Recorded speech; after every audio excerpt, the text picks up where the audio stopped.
Hi! Today I will be sewing. I got a brand new sewing machine for my birthday and I want to try it out in action. And I will be making a top today. I even printed out the pattern already and I taped some parts of it, and it's the Evanthe pattern from Mood Fabrics. And of course I will leave the link in the description.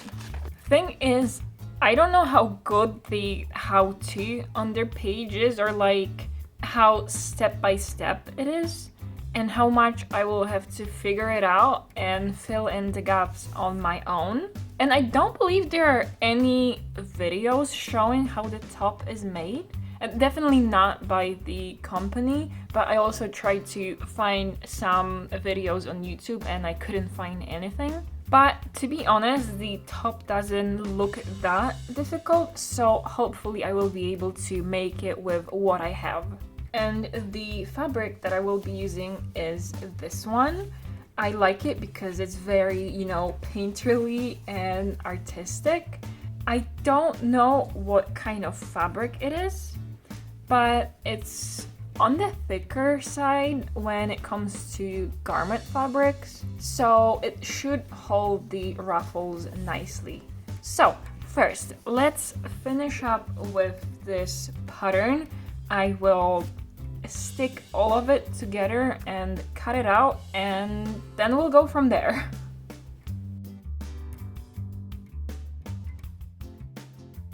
And I don't actually have that much room to stick everything together as a big piece of paper. So what I think I will do is I will separate the different parts of the pattern, like this is a different part and this is a different part, so that I can, stick them together separately, if that makes sense. So for example, I taped together this part right here, and I will be making size 6. So according to this, size 6 is like this long line with just one dot. So let me look for that, and this will be it right here.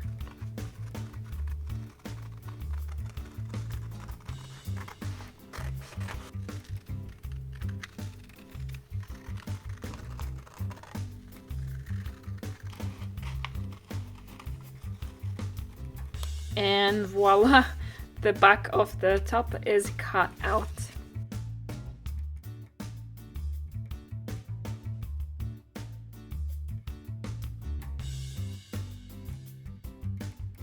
Welcome to my floor. I cut out all of the parts of the pattern, and I also cut out the fabric already, and I steamed it in case it wanted to shrink or something. Thankfully it didn't, so that's good. But now I will be cutting all of the parts, and I will start with the ruffle, as it's just the biggest and the longest. I just need to watch out with cutting these because some of them, actually 3 parts, have to be placed on folded fabric.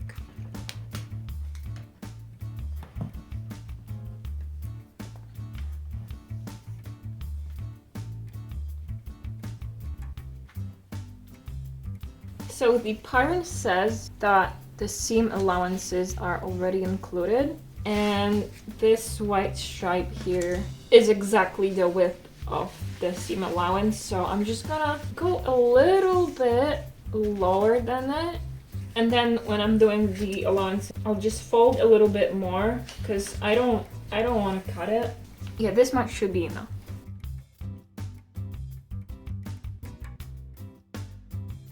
Okay, here comes my least favorite part.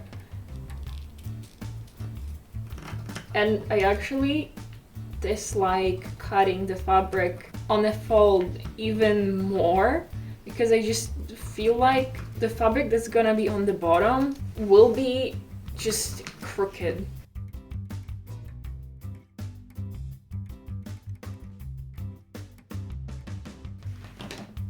Okay, the first part is cut. So now these I don't want to be folded on the same side. I actually want them this way so that this pattern and this pattern is the same way.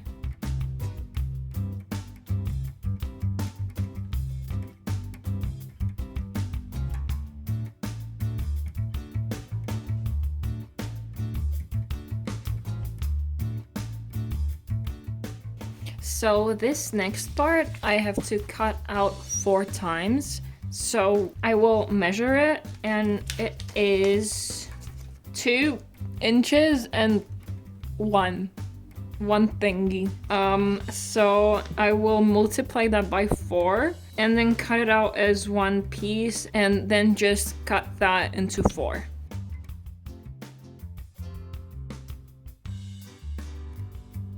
So I sat down and I was ready to sew, and then I took the ruffle piece and it says cut 2. So I had to go and actually cut the other one, and I was so lucky because I had a piece still that was full length and it was almost the exact width that I needed. So I'm very happy about that. But without further ado, let's start sewing. And I do have the instructions printed. So the first step is place both ruffle pieces right sides together, pin along the short edges and sew. I use the French seam here. So actually I should do left sides together if you're doing a French seam. Actually, let me test how this will look. Maybe I'll need to adjust something.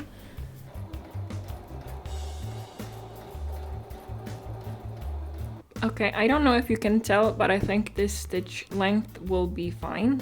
And I'm using a white thread because I think it will look the best with this material.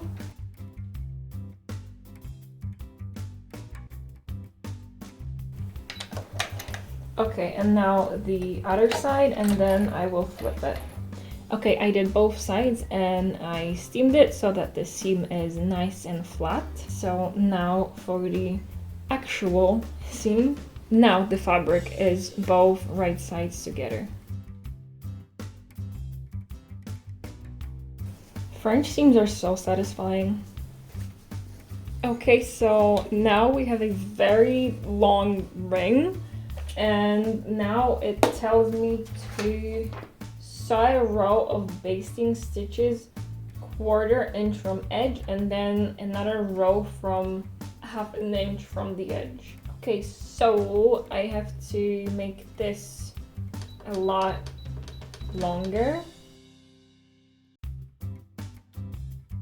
So I actually did 2 sets of these stitches, one for each side of the stitch that I did earlier, just because I think it will be easier to gather that. And now it doesn't say anywhere, I don't think, to do that, but on the photo here I see that the bottom edge is finished. So I think I will do that now, just because I'm already working on this piece anyway. And just why not, you know? I will have to do it at one point, and I will not be doing anything else with the bottom of this part of the fabric anyway. And what I'm doing here is I'm just double folding the fabric so that here it's about 1/2 inch. And it doesn't really matter that the length, or the width rather, of what I'm taking away from the actual fabric, or like the actual finished shirt, is more than 1/2 inch, because it's just the length of the ruffle, and it doesn't really affect my body measurements at all, so that's fine. So now that my ruffle is done, I have to take the front and the back and make another basting stitch at the top.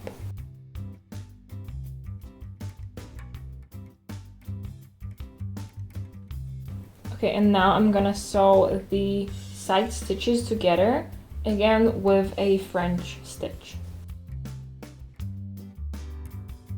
And I forgot to change the length stitch, so I have to do this again. And I actually changed the length of the stitch to 3, not to 2.5, how I was doing it earlier, because I just feel that the 2.5 was a little too short. I like that both parts kind of fit on the edges. Like this part is mostly red and a little bit green on the top, and then this is just mostly green and blue. Okay, now place the armhole bias strip right side down, then fold up each side lengthwise and iron so you create a bias strip. Okay, so we fold it up like that, and I will pin them. Also, if you end up using this pattern, remember that the bias strip has to be placed diagonally so that it's nice and bendy like this.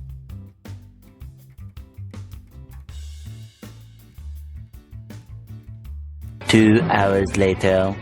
And the instructions say to cut the excess, but for now I will not do that. I'll do it later on, just in case if I need to redo something.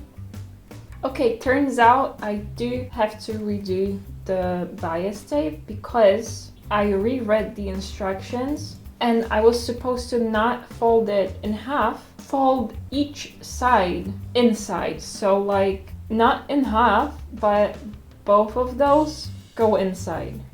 Like, you know, like an actual bias tape. So yeah, I'm just undoing everything I did here.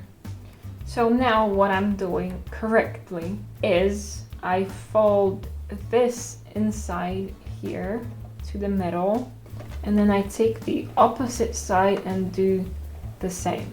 And I did iron it in the middle just so that I know where the middle is. It will get straightened out after I'm done pinning this and I actually iron this part.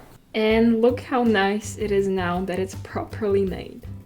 So now I unfolded the top part and I will sew it on 3/8 of an inch, which is a little bit below the fold.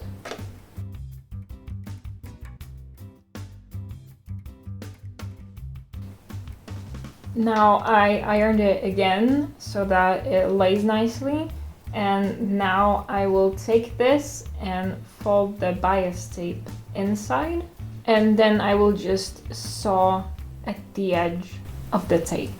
Before I started sewing, I had no idea how much of sewing, like how big of a part of sewing is just ironing.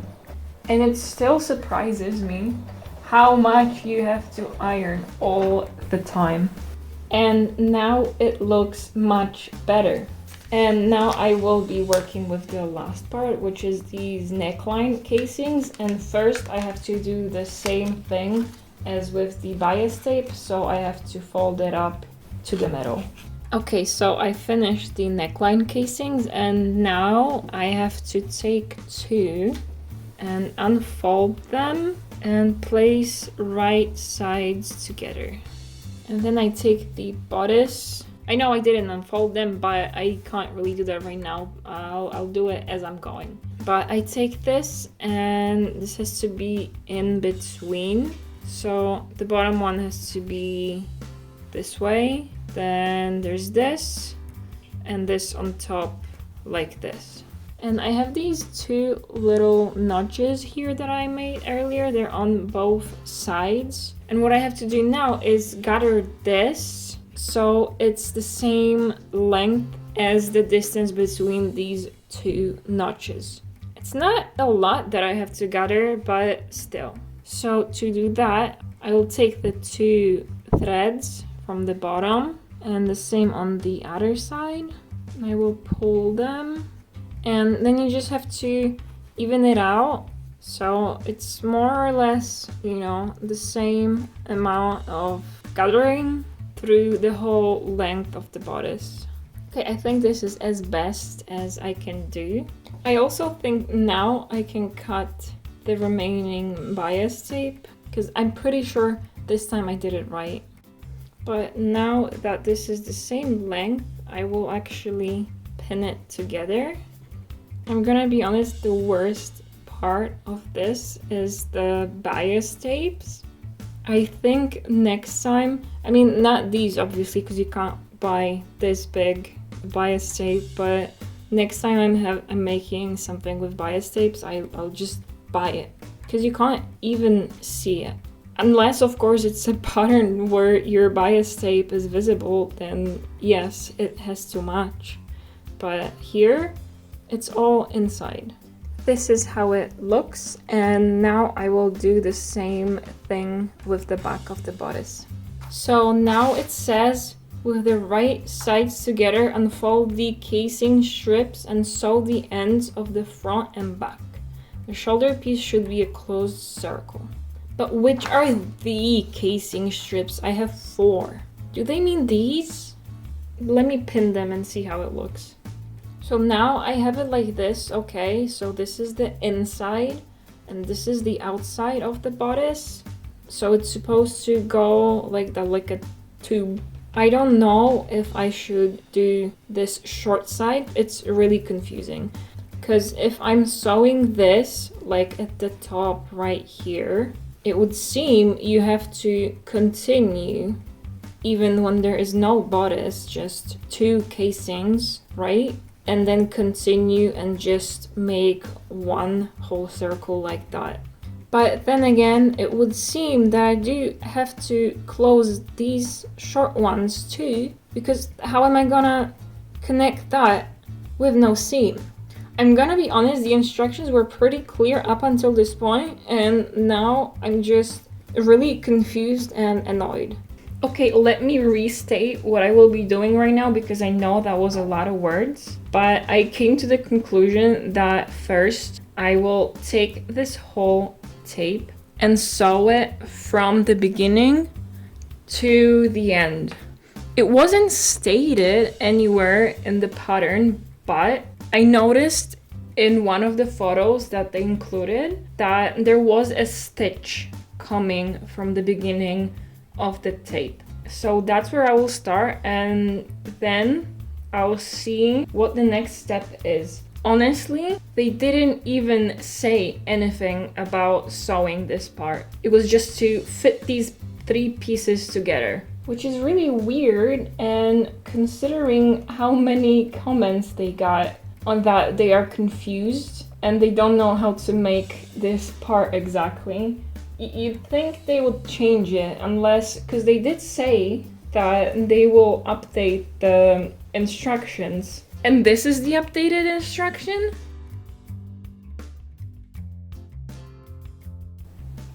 Remember when I made the basting stitch? Right now I'm trying to aim in between those 2 lines of stitches. I put my pins where I think the stitch would go, so you can see 1 row of the basting stitch here, and the pin is here, and then the other one should be above it. And I'm doing that because then it will be easier to remove the basting stitch without issue. I did the same thing with the other side of the bodice, and now let me read you the step that I was reading earlier once again. With the right sides together, unfold the casing strips and sew the ends of the front and back. And now I think it makes sense, because you just take these 2, right? You unfold them and you keep the right sides together, and then you sew over this. And now I will sew over this on 1/2 inch, and I'll do the same on the other side. Okay, and now when you fold all this together, it is a closed circle. And all that could have been avoided by adding 1 more step. But whatever, we move on. We only have the ruffle left. So I have it here, and let me read the first step. Gather the ruffle. Okay, see you in a week, I guess. Okay, I have ruffled the gathers or something. And now, well, first I want to see if it's even the good length. And yep, it's pretty much like it should be. This is good. So next step is unfold the inner casing, and with the right sides together, pin on the ruffle. So like from inside, right sides together, so like that. Make sure the side seams are matched on the ruffle and shoulders, and the edges are aligned. Okay, where is my seam? Here. Seam to seam. I'm just gonna put it in. That will be easier. And another seam. I also want to fit the middles together, so I have a notch here and I made a notch in the middle here. Let me find it. Here it is. And here is this one. And I'll just pin it all along the edge. All is pinned and ready to go, and I pinned it from the ruffle side because I just think it will be easier if I have the basting stitches where I can see them. It's kind of hard to do, there's so much material, but that's why I like to use a lot of pins, because I can control the fabric more.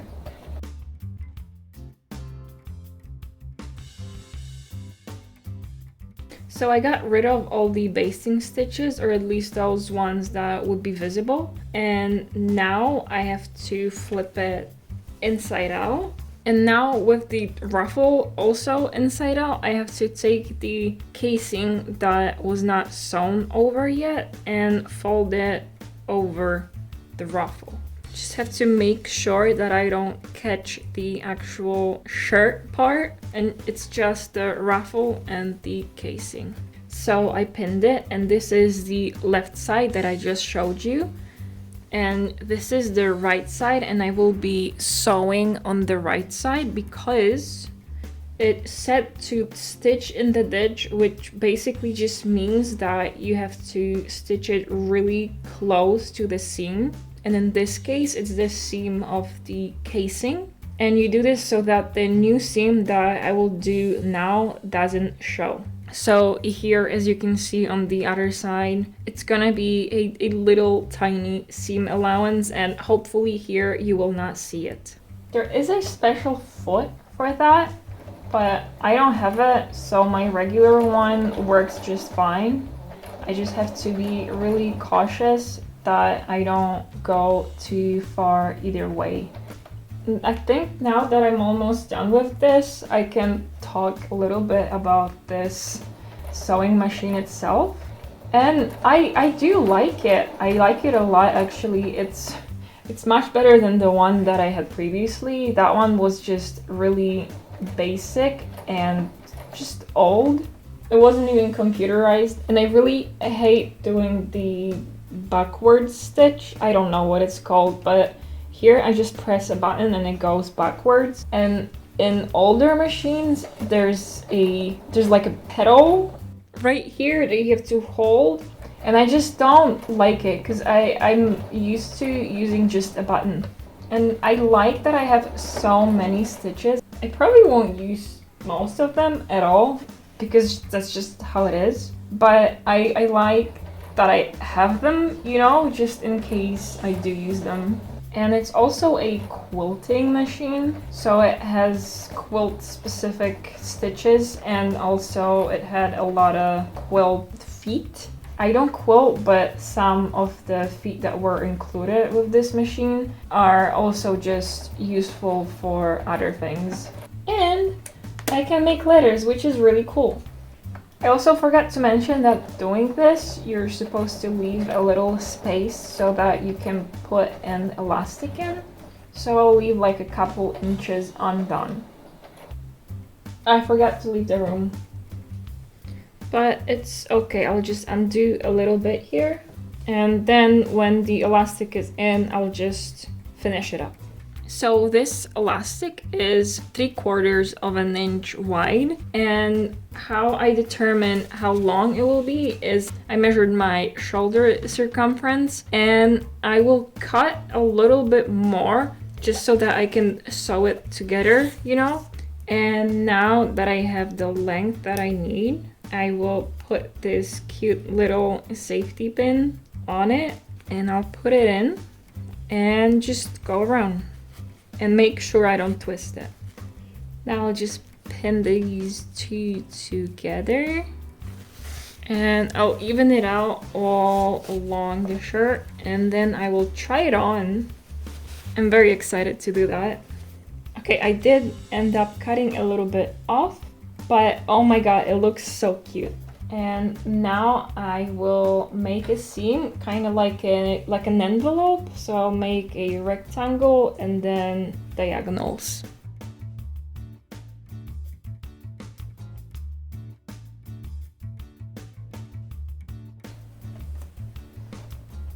And I'm doing all of that just to reinforce it, because I'm always really scared of the elastic snapping, and this is not a diagonal, but whatever. It will be a triangle in a rectangle, that's also fine. And here it is, my diagonals, I guess. So now I will close this down, and the only thing that will be left is the elastic at the bottom. I prepared it for the last stitches already, and I just double folded it so that this width is 1 1/8 inch.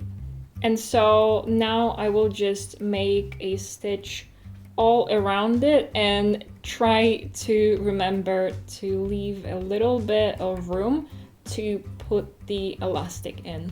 And thankfully that was the last time ironing.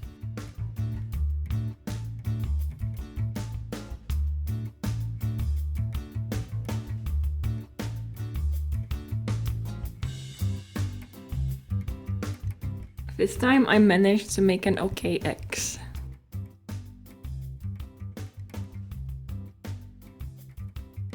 And here it is, the finished shirt.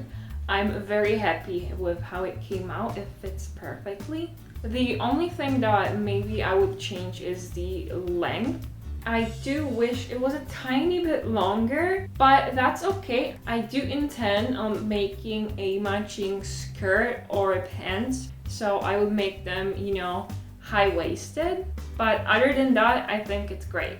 The fabric was also a very good choice for this shirt, because like I said, it's a little thicker, so it holds the ruffles very well.